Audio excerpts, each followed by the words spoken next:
Good evening, welcome to A Foreigner in the Philippines. Well, we had quite a weekend and it's now over. We were hoping that we'd be finished on House 51 and unfortunately with the weekend and the Holy Day celebrations, we didn't get the work in that we would have liked, as the workforce obviously took that time off.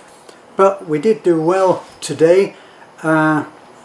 We have the windows in, doors still have to be made, and there's an appreciable amount of work to be done. So quite possibly finishing on Wednesday is more like it, which is a disappointment because we were hoping to be started on our I'm saying it's four houses, but in fact the Blind Man's Family House, which is 51, is part of our 5-house project where we hope to be able to get 5 houses done. Well, we've almost got the first house done, 51, and the other 4 we ordered the materials today, and we will get those delivered over the next couple of days. I like to be a little bit slower on a start date because very often we have difficulties with the deliveries. So we can go in there and get get everything paid for, but actually getting in line for deliveries is another thing. But we're hoping that we'll get the deliveries done to Tai Tai. Now Tai Tai is only a few kilometers down the road from Ambicon Hardware, which is where we've ordered our materials. So that's our situation there. Once we can do that, we'd like to do that.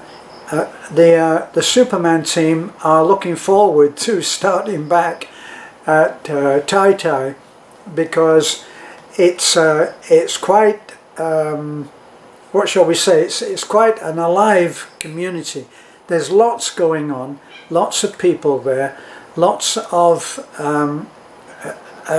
things happening, and the community there has been very appreciative of what we've been doing. So they've been taking care of the Superman team with giving water and some snacks, I guess, and there's an awful lot going on, so it's much more alive. With the House 51, it's off the road, almost behind the municipal centre for that barangay, and which is Tulang, and so it's kind of isolated. They've just been working there on their own without any kind of distractions. We would think that that was a good thing, but they like to be in the midst of a lot going on.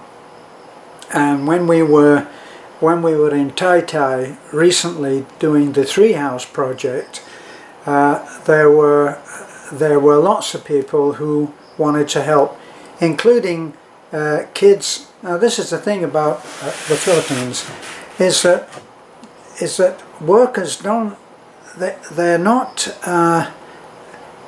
rigid or I don't know, disciplined in that particular kind of way of wanting their work site to be free and clear of any civilians. But here, kids and wives and husbands, mothers, fathers, are free to come and go as they wish, and they can come and they can have a look at what's happening, and they can chat to the workers. Kids, you know what kids are like for mud, so they actually love to get in and pick up a shovel and start moving sand and stuff like that. And Filipino workers take this all in their stride.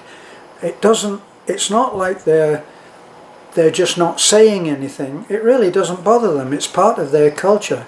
So they're looking forward to going back, and we're looking forward very much to the target being met for April. Don't quite know how that's going to go. Sometimes it's a leap of faith as to how on earth we're going to do it, but we are set on that target that we're going to have those 4 houses done by the end of April. So wish us luck, and a prayer is never refused. So that, what else did we do?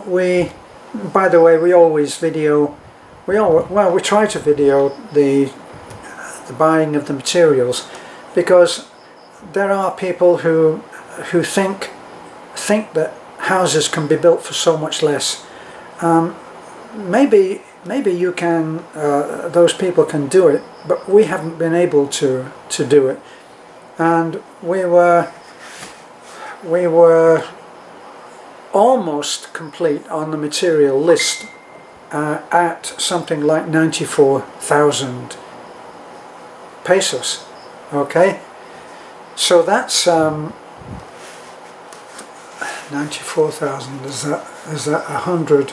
Nearly 100,000 for the materials, and that's not everything, right? So there are still things to be bought and met, and of course that's not including the labour fee.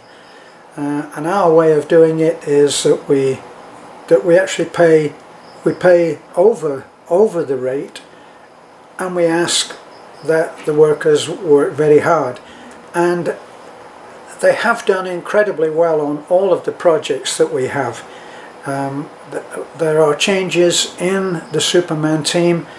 They're not fixed, but there are 2 or 3, depending, who are usually always there.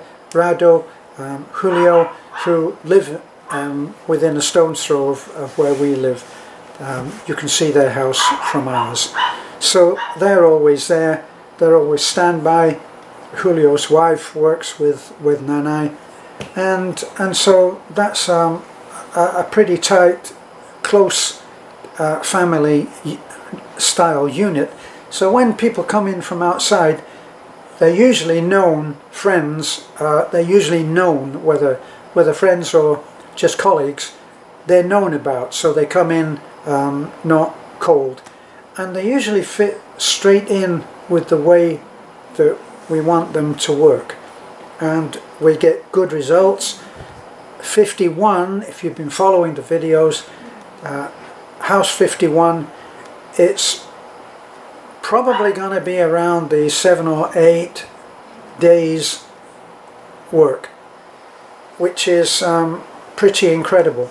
Now, other people have also mentioned about our method of building. We mix the hollow block with wood. We usually do 4 or 5 courses of hollow block.